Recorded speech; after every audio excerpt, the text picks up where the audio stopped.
आज कह रहा हूं कि आप 6 यहां भी बिठाएं और जो चीज आपने उठानी है उसके मुताबिक आपको जब कहा कितना शेडिंग 1 मिनट की नहीं रहेगी और नहीं we have to do it. कुछ बताया है मलिक साहब। Coming back to our basic question, वो जो आपका टारगेट है उस पर हमने बात की थी, और दूसरा ये कि क्या मतलब what are you eyeing for? Simple majority easily हो जाएगी, नहीं होती?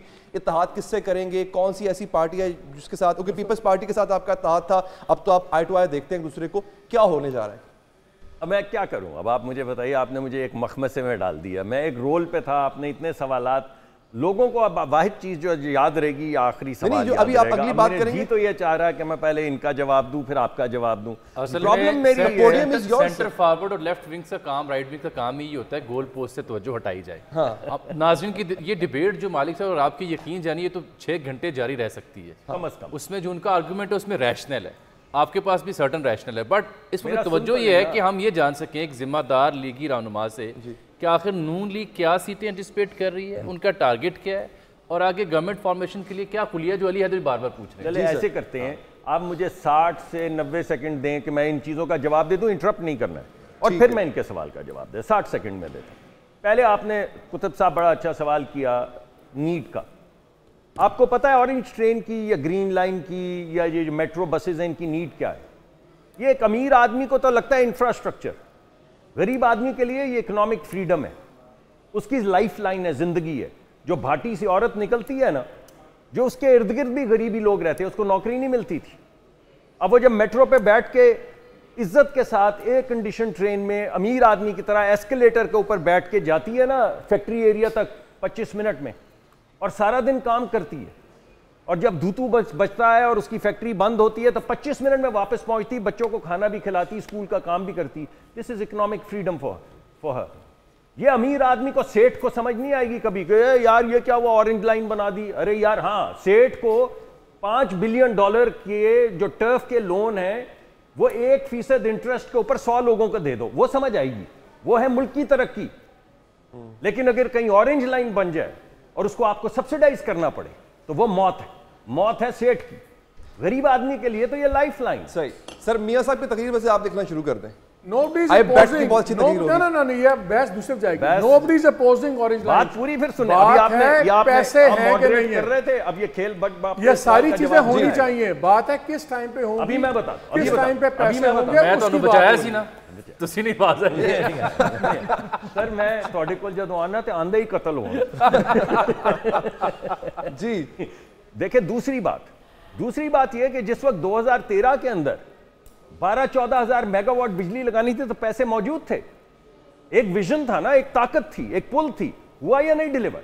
कौन सी चीज नहीं डिलीवर हुई मुझे बताएं? ट्रांसमिशन लाइन नहीं डिलीवर हुई, 1200 की HVDC की ट्रांसमिशन लाइन नहीं लगी, 12,000-14,000 मेगावाट के कारखाने नहीं लगे, एक ढेला नहीं था मुल्क के पास उस वक्त, एक ढेला नहीं था। तो लगे ना, इस वजह से कि आप एक कलेक्टिव विजन लेकर आगे आए, आपने लोगों को इकट्ठा किया, मोबिलाइज किया। हम पहले GCC गए, हमें ढेला नहीं मिला। हम अमेरिका के पास गए तो 80 मिलियन या 200 मिलियन डॉलर का पूरा एग्जिम बैंक का उनके पास हमारे लिए पोर्टफोलियो था, जो हमने लड़ाई करके को 200-250 मिलियन तक करवाया। हमें बिलियंस ऑफ डॉलर्स चाहिए थे, तो आए ना, हम लोगों के पास गए, इंसेंटिव्स दिए। इस राउंड में हम डेट कम और इक्विटी ज्यादा लेकर आएंगे। हमारा पहला जो नुक्ता नजर है वो ये है कि हम 6 से 8 बिलियन डॉलर इक्विटी में रेज करेंगे। उसके बगैर हम डेट लेने नहीं जाएंगे क्योंकि कर्ज महंगा मिलेगा। पहले हम प्राइवेटाइजेशन करेंगे पहले राउंड के अंदर 6-8 महीने के अंदर। ये हमारी मिनरल्स और मेटल्स जिसका बार बार जिक्र आता है कि हमारे रिकोडिक के अंदर भी इन्वेस्ट करने के लिए जुबैर साहब ऑन रिकॉर्ड हैं, जुबैर साहब ऑन रिकॉर्ड हैं, आपके दोस्त और हमारे दोस्त जुबैर साहब ऑन रिकॉर्ड है किस तरह फाइनल हुई भी डील प्राइवेटाइजेशन की डार साहब ने आखिरी मौके पर आके स्कैम्पर की। वो कैसे करेंगे? आपका फेस्को तैयार हुआ था, आपकी PIA तैयार हुई थी, and he is on record television interviews में कह रहे हैं कि आखिरी मौके पर आके स्कैम्पर करेंगे। तब क्या हुआ था? मैं बताता हूं, वही चीज दोबारा होगी। मैं बताता हूं आपको। वैसे करेंगे जैसे बिजली लगाई थी, वैसे करेंगे जैसे सड़कों का जाल बिछाया था। ये इसी तरह की लोग बातें करते थे। जब 2013 में तो मैं केयर टेकर हुकूमत में था, यही बातें सुनने में आती थी। आपके प्राइवेटाइजेशन के चेयरमैन थे, वो बता रहे हैं, हम तो नहीं कह रहे। We have a choice. We have to do it. We shall do it. We did do it. Malik Saab, you have to. You didn't have a choice then also. You didn't have a choice then also. And therefore, you didn't have a choice then also. That is why you didn't. 2013 में जैसे आपसे commitment की थी कि इधर load shedding 1 minute की नहीं रहेगी और नहीं रही, बिल्कुल उसी तरह करेंगे। मलिक साहब, बहस अलग रख लें। नहीं, बहस अलग नहीं, इकोनॉमिक प्रोग्राम की बहस अलग रख लें। आपको जब कहा बहुत सवाल कितना क्रिटिसिज्म लोगों ने किया, वो एक दिन सर आप अपने प्रोग्राम के लिए ना मलिक साहब में बुलाइएगा, करेंगे टॉपिक पे। सर ये जो आपने जितना कुछ बताया है मलिक साहब, सर आपका टारगेट क्या है? यहाँ से निकल आते हैं, यहाँ से निकल आते हैं। मैं भी चाहता हूँ इनका आखिरी जुमला ना याद रहे सबको।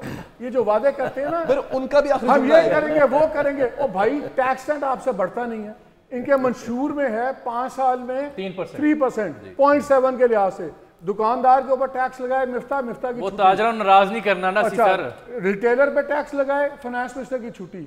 उस वक्त क्या अफोर्ड करता था पाकिस्तान? नहीं करता। हो सकता है इन गलतियों से इकोनॉमी का प्रोग्राम अलग कर लेते हैं, ना होने दे दोबारा। सर प्लीज, आई थिंक बहस और तरफ निकल जाएगी। सर मलिक साहब, मेरी ख्वाहिश ये है कि आप 6 इस तरफ भी बिठाएं और इसको 6 घंटे चलाएं, ताकि लोगों को पता चले कि जो हम मंशूर में बातें कर रहे हैं इसमें हकीकत कितनी। मैं एक बंदा हूं ना, एक बंदा जी।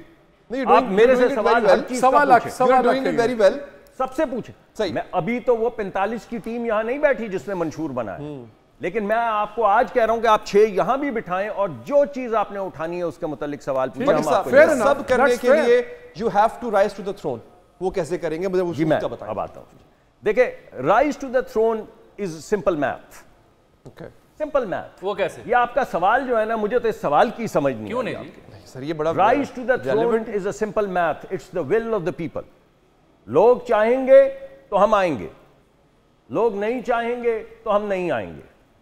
अगर लोग 100 सीटों पे चाहेंगे तो कोई रोक नहीं सकेगा, और अगर लोग 150 पे लाएंगे तो कोई रोक नहीं सकेगा। 2018 में आप 30 पे आएंगे तो हम कुछ कर नहीं पाएंगे। इंटरनल सर्विस क्या बताती है? हमारी इंटरनल कमिटमेंट, सर्विस और विजन ये है कि हमने जो, मैं आपको आज बातें कर रहा हूं, हम हर जगह पे यही बात कर रहे हैं, हर कॉर्नर मीटिंग में यही बात कर रहे हैं। हमें ये उम्मीद है कि लोग जब इसको सुनेंगे तो लोग वोट देंगे, और वोट देंगे और अपने लिए और हमारे लिए आसानी पैदा करेंगे। हमारे लिए आसानी, अपने लिए आसानी।